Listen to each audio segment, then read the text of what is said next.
মাওলানা রুমির দৃষ্টিতে একতরফা পরোপকার একসময় তোষামোদির পর্যায়ে চলে যেতে পারে।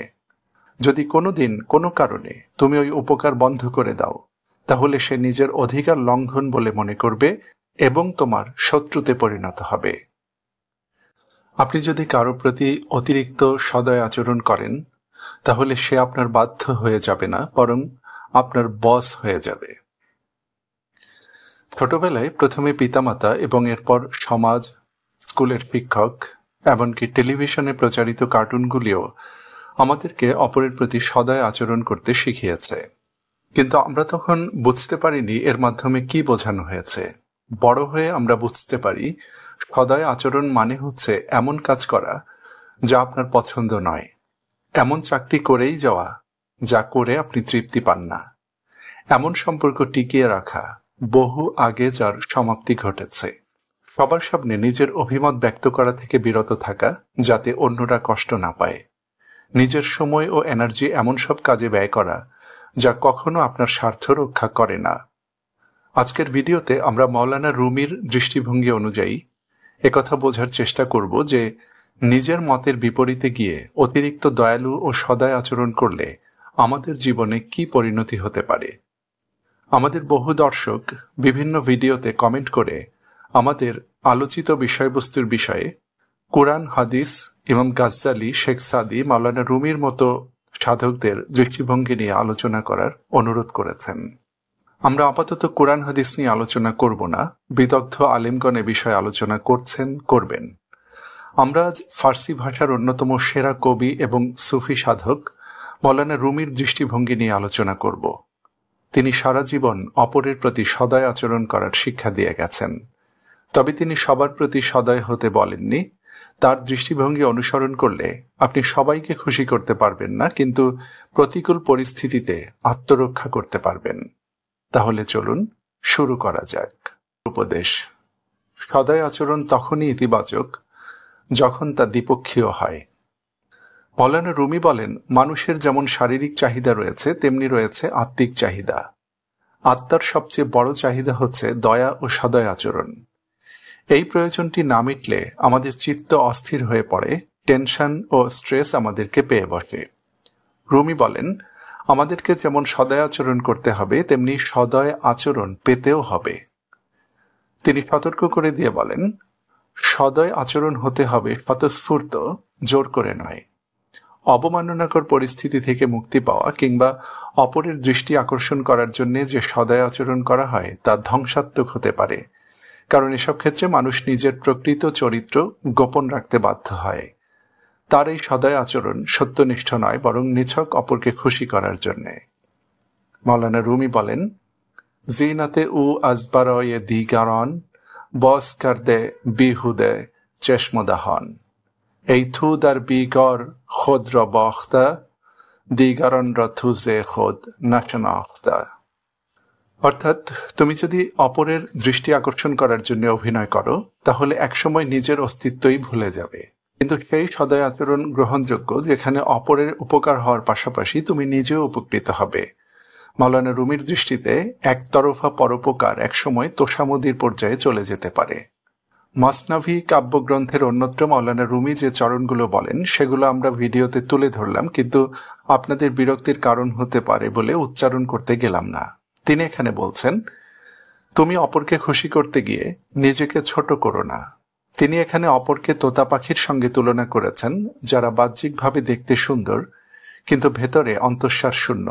রুমি বলেন, তাদের সামনে নিজেকে চিনির মতো বিকিয়ে দিও না, যাতে সে শুধু তোমাকে ভোগ করে চলে যায়, বরং কখনো বিষের মতো হয়ে যাও, তিক্ত ও বিস্বাদ, যাতে কেউ তোমার কাছে ঘেঁষার সাহস না পায় অথবা তোমার কর্তব্য নির্ধারণ করে দিতে না পারে।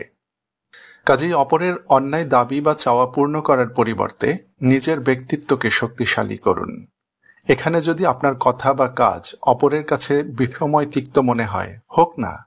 বাস্তবতা হচ্ছে, আমরা যে জগতে বাস করছি সেখানে আপনি কারো জন্য কিছু করলে তার প্রতিদান পাওয়ার সম্ভাবনা খুবই কম।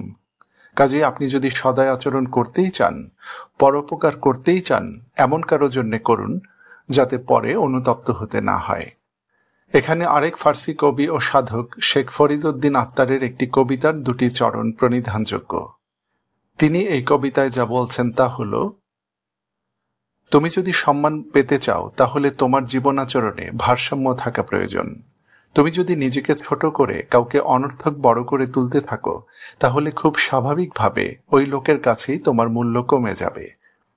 আবার তুমি যদি কারো মাত্রাতিরিক্ত উপকার করো তাহলে ওই ব্যক্তিকে এই পরিস্থিতিতে অভ্যস্ত করে তুলবে। সে এটাকে তার অধিকার মনে করতে থাকবে। যদি কোনোদিন কোনো কারণে তুমি ওই উপকার বন্ধ করে দাও তাহলে সে নিজের অধিকার লঙ্ঘন বলে মনে করবে এবং তোমার শত্রুতে পরিণত হবে। মাওলানা রুমির 2 নম্বর উপদেশ, তুমি যদি কারো প্রতি মাত্রাতিরিক্ত সদয় আচরণ করো তাহলে সে তোমাকে ব্ল্যাকমেইল করবে। 13 শতকের এই সুফি সাধক এখানে একটি শিক্ষণীয় গল্পের মাধ্যমে নিজের শিক্ষাটি তুলে ধরেছেন। তিনি বলেন, একজন সাধক জঙ্গলে গিয়ে দেখতে পেলেন একটি ময়ূর একটি একটি করে নিজের পালক তুলে ফেলে দিচ্ছে। সাধক জিজ্ঞাসা করলেন, তুমি কেন এমন সর্বনাশা কাণ্ড করছো? ময়ূর জবাব দেয়, তুমি কি দেখতে পাও না আমার যত বিপদ তাই সুন্দর পালকগুলোর জন্যে? এই জঙ্গলের চারপাশে অসংখ্য নিষ্ঠুর শিকারী রয়েছে যারা আমার মতো সুন্দর পালকওয়ালা ময়ূর শিকার করে এর পালকগুলো বিক্রি করে দেয়। বাস্তব জীবনেও যদি আমাদের দয়ালু আচরণের কোনো সীমারেখা না থাকে তাহলে তা হবে ময়ূরের পালক প্রদর্শনের মতো। আপনি যদি বাজ বিচারহীনভাবে সবার প্রতি দয়া দেখাতে থাকেন তাহলে একসময় দেখবেন আপনার চারপাশে কিছু স্বার্থপর মানুষ জড়ো হয়েছে এবং আপনাকে ভাঙিয়ে খাচ্ছে। সবশেষে ময়ূর ওই সাধককে বলে, আমি সেজন্য আমার সুন্দর পালকগুলো ফেলে দিয়ে একটি কুৎসিত পাখিতে পরিণত হচ্ছি যাতে অসৎ শিকারীদের হাত থেকে নিজেকে রক্ষা করতে ও কিছুটা স্বস্তিতে জীবন কাটাতে পারি। কাজেই আমাদের উচিত পরোপকারের ক্ষেত্রেও সীমারেখা টানা এবং প্রয়োজনে না বলা, যাতে কেউ আপনাকে ব্ল্যাকমেইল করতে না পারে। মাওলানা রুমির 3য় উপদেশ, অনুপযুক্ত পরোপকার উপকারভোগী ব্যক্তিরও ক্ষতি করে। আপনি যখন অপরের দৃষ্টি আকর্ষণ ও অপরকে খুশি করার জন্য পরোপকার করছেন তখন আপনি এটিকে দীর্ঘক্ষণ টেনে নিয়ে যেতে পারবেন না। একসময় আপনার সহ্য সীমা শেষ হয়ে যাবে এবং দুজনের মধ্যে সংঘাত অনিবার্য হয়ে উঠবে। এটি হচ্ছে আপনার নিজের গায়ে আগুন জ্বালিয়ে অপরের শরীর গরম রাখার মতো বিষয়। এটি করলে একসময় আপনার নিজের সারা শরীরে আগুন ধরে যেতে পারে, যাতে উপকারভোগীদের সহ আপনি নিজেও জ্বলে পুড়ে ছারখার হয়ে যাবেন। যেসব বন্ধু আপনাকে আপনার দোষ ত্রুটিগুলো ধরিয়ে দেয় না বরং সারাক্ষণ আপনার প্রশংসা করতে থাকে, তাদেরকে মাওলানা রুমি বিষের সঙ্গে তুলনা করেছেন। আজকের ভিডিওর শিক্ষাগুলো আমরা এক কথায় এভাবে বর্ণনা করতে পারি। অপরের উপকার করার পাশাপাশি জায়গা মতো কঠোর আচরণ করতে হবে এবং না বলা শিখতে হবে। প্রকৃত পরোপকারী তিনি যিনি অপরকে খুশি করার জন্য বা বাধ্য হয়ে অপরের উপকার করেন না, বরং তার একমাত্র উদ্দেশ্য স্রষ্টাকে খুশি করা। প্রকৃত পরোপকারী ব্যক্তি কখনো কোনো অবস্থায় প্রতিদান আশা করে না।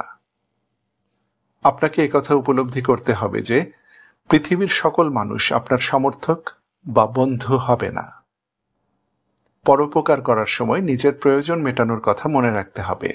নিজেকে ধ্বংস করে অপরের উপকার করা যাবে না। তো বন্ধুরা, আমরা ভিডিওর শেষ প্রান্তে চলে এসেছি। আজকের আলোচনার বিষয়বস্তু সম্পর্কে আপনার মতামত কমেন্ট করে জানাতে ভুলবেন না। আপনি পরোপকার করতে গিয়ে কি কি সমস্যার সম্মুখীন হয়েছেন সে কথা আমাদের জানাতে পারেন, কিংবা কোনো তৃপ্তির বিষয় থাকলেও জানাতে ভুলবেন না। মনে রাখবেন, জীবনে যত সংকট ও সমস্যা আসে সেগুলো আপনাকে থামিয়ে দেওয়ার জন্য বা আপনাকে ধ্বংস করার জন্য আসে না, বরং আপনাকে নতুন নতুন চ্যালেঞ্জ মোকাবিলা করে উন্নতির শীর্ষে নিয়ে যায়। তাই বিপদ আসলে ভেঙে পড়বেন না, মাথা উঁচু করে সামনে এগিয়ে যান। সাফল্য আপনার হাতের মুঠোয়।